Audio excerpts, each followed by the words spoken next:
జిల్లా మధ్యగిరి మండలం పెరవలిలో అతి పురాతనమైన దేవస్థానం శ్రీదేవి భూదేవి సమేత శ్రీ రంగనాథ స్వామి వారి ఆలయంలో ఆంజనేయ స్వామి జయంతి ఉదయం 7 గంటల నుండి దేవస్థానం ప్రధాన అర్చకుడు కోమండూరి రంగనాథాచార్యులు పూజలు నిర్వహించడం జరిగింది.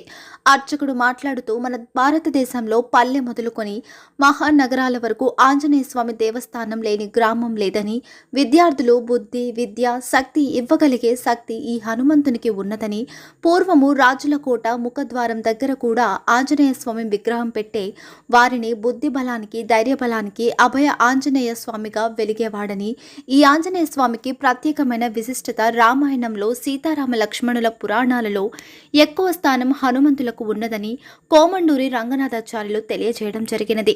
హనుమాన్ జయంతి సందర్భంగా రంగనాథ స్వామి దేవస్థానం అభివృద్ధి కోసం యాడికి గ్రామస్తుడైన పుల్ల రంగనాథ్ సతీమణి రామేశ్వరమ్మ వారి కుటుంబ సభ్యులు 50,000 రూపాయలు విరాళంగా ఇవ్వడం జరిగినది. ఈ కార్యక్రమంలో దేవస్థానం చైర్మన్ దస్తగిరి గౌడ్, మధ్యకేర మండలం ఎక్స్ జడ్పీటీసీ పురుషోత్తం చౌదరి, వివిధ గ్రామాల పట్టణాల నుంచి వచ్చిన భక్తాదులు, దేవస్థాన సిబ్బంది పాల్గొనడం జరిగినది. మధ్యకేరలో విశ్వ హిందూ పరిషత్ మండల అధ్యక్షుడు మాట్లాడుతూ గ్రామ పెద్దలు ఆధ్వర్యంలో హనుమంతునికి పూజలు నిర్వహించడం జరిగిందని తెలియజేయడం జరిగినది.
పూర్వోక్తేం దేశాం బ్రహ్మాది వందే జగదేకం ఏం దేవతాల గోవింద దేవాకిల దేవదేవ శ్రీలింగదేవదేవ శ్రీ రంగనాథ స్వామి దేవస్థానం అభివృద్ధి కార్యక్రమాలకు